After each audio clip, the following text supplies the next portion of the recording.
Energy and politics in the presidential race. I'm Ed Kelly, editor of the Oklahoman. With me from Washington is Mark Green, national editorial writer for the Oklahoman and a frequent contributor here on News OK TV. Here on News OK, Mark, you've been critical of Barack Obama for flip-flopping on two major issues involving energy. He's backed off supporting the offshore ban on drilling for oil, and he now supports tapping the strategic reserve. Hasn't John McCain done a similar flip-flop on issues involving drilling off the U.S. coast? Well, he has, Ed, and it's like I said the other day, it's not in politics, it's not so much where you stand on something, but where you stand on it at a particular point in time.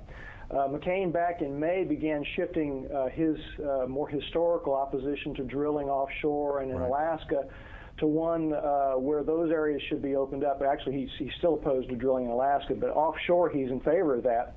The thing that makes Obama's flip-flop so striking is that while McCain's shift brings him more in line with the rest of his party, the Republican Party's position, Obama's shift takes him away from the mainstream of his party and really stands out kind of like a sore thumb right now.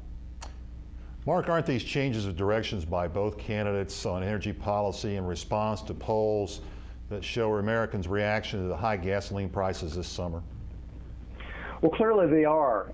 Politics is a business about being responsive to the public and tapping into a mood and sensing where the country is and trying to shape policies and positions that fit that.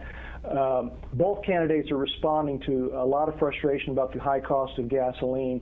And the interesting thing, I think, is that the public's pressure in this way is sort of forming a consensus on energy policy, which is both candidates are now talking a lot about the same things, drilling offshore, but also working to put together alternative energies for the future.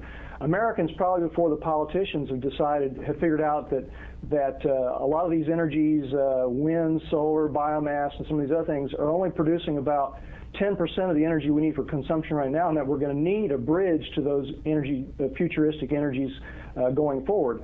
That is, they realize that the oil that would be drilled offshore won't be available tomorrow, but it will be an important energy source for us in the next 5 to 10 years. So the polling this summer actually has been a good thing. Well, I think so. Like I said, I think it's forcing the politicians here in Washington, and of course the candidates around the country, to arrive at a consensus position, which is really where our energy policy needs to be, in my opinion. That is, using all available energies and technologies to go forward into the future. Okay, Mark, thanks.